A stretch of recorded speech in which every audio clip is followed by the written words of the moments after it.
What's up, guys? This is Hitch here, bringing you today's episode of Saturday Spotlight, the series where we chat with a member of the community about esports on the media side of things. Today, I'm here with Formal. How are you doing, brother? I'm doing pretty good. How about yourself, man? I'm doing all right. I guess the first question I have for you is when did you start competing in esports?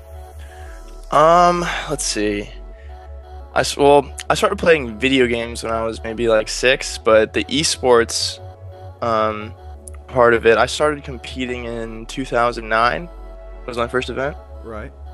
That was a Halo. It was a Halo 3 event in Anaheim, and that was the only event my parents would let me go to because I was so young, and it was like 30 minutes away. I didn't have to fly anywhere, and they could drive me there and pick me up, and that was the only time they let me go. But it was a really fun event, and it got me just more hungry to go to more events.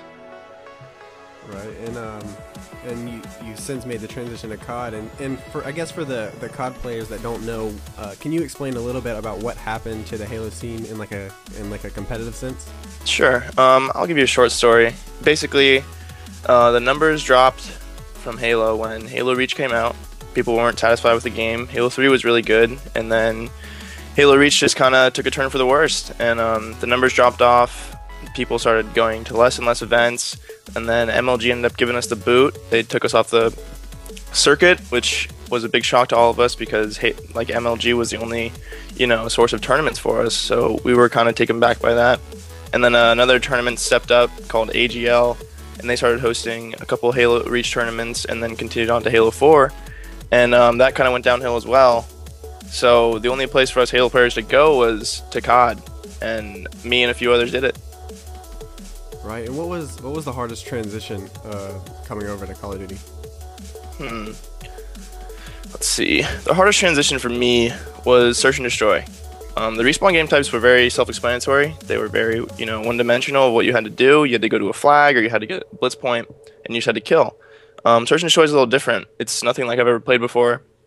It's a big game of chess with the other team, and I was never used to doing that.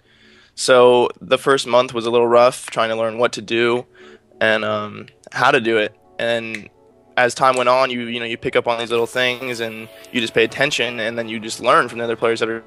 And that's what I did. I just watched streams, and then eventually just got better at it. And now I'm comfortable with all my game types. Wow, that's awesome. Never even thought about it like as a game of chess. I'm just so used to it as a Call of Duty player. That's crazy to think about. Yeah.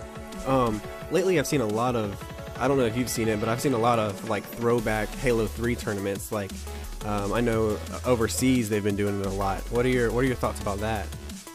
I'm always supportive of the Halo scene. The tournaments, I mean, that's cool. They're trying to keep it alive and stuff. That's awesome. People are always trying to have love for a game. They don't want to see it die. So I appreciate that they're doing tournaments like that.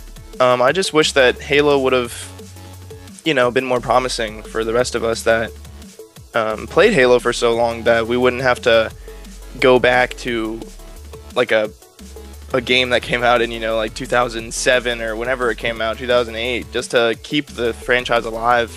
But I still think that's really cool that they're holding tournaments. Right, and with Halo and Destiny even coming out in the near future, are you going to stick with Call of Duty, or is it basically just wherever the tournaments are being held? It's all situational for me, I took the semester off for college this semester, and I was just like, all right, I'm going to pursue gaming, so I have to follow the money. That's what I have to do right now.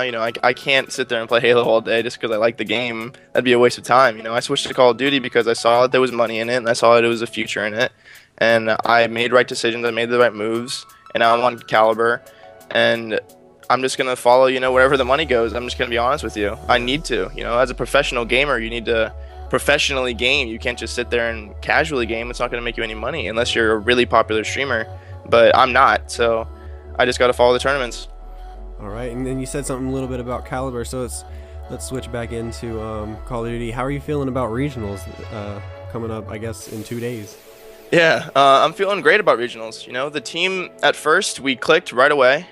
With Neslo, we clicked right away, and then as time went on, we kind of noticed little things that we wanted to switch around or whatever. That these guys have been teamed with Neslo for a couple months, or not months, like almost a year, I think.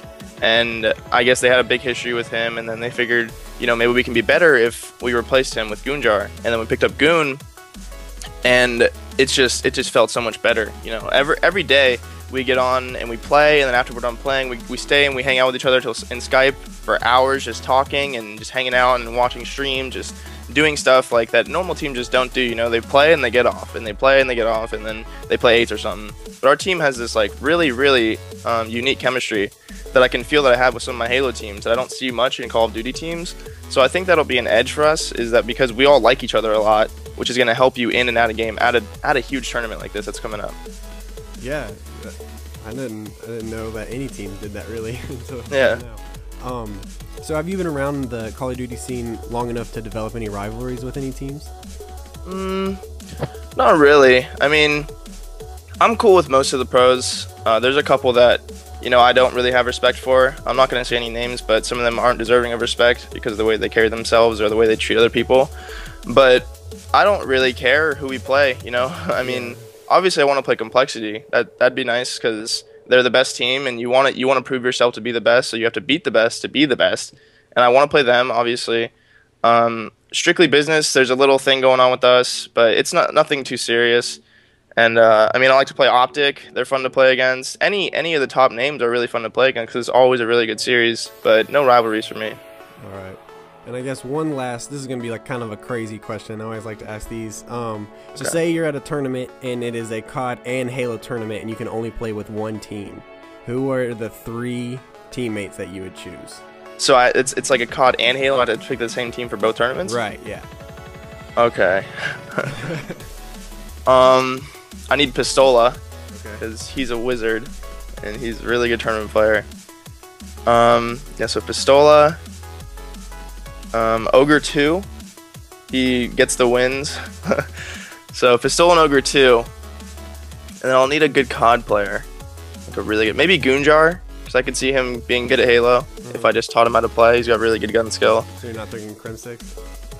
I mean Crim's good, but I know Goon would be butthurt if I didn't say it, so I'll just pick Goon. All right, and if anybody wants to get in contact with you, what's the easiest way to do that? You can find me on twitter.com/formal_TK, twitch.tv/formal, and that's it actually. Yeah, Twitter and Twitch. Those are the best two. All right, well, thanks for doing this, man. No problem, man. All right, and as always, thanks guys so much for your support. Please like, favorite, and subscribe to the UMG YouTube if you haven't already, and be sure to follow our Twitter in the description for more updates and information. My name is Hitch. Thanks for tuning in to this week's episode of Saturday Spotlight, and we'll see you next time. All right, guys. Peace.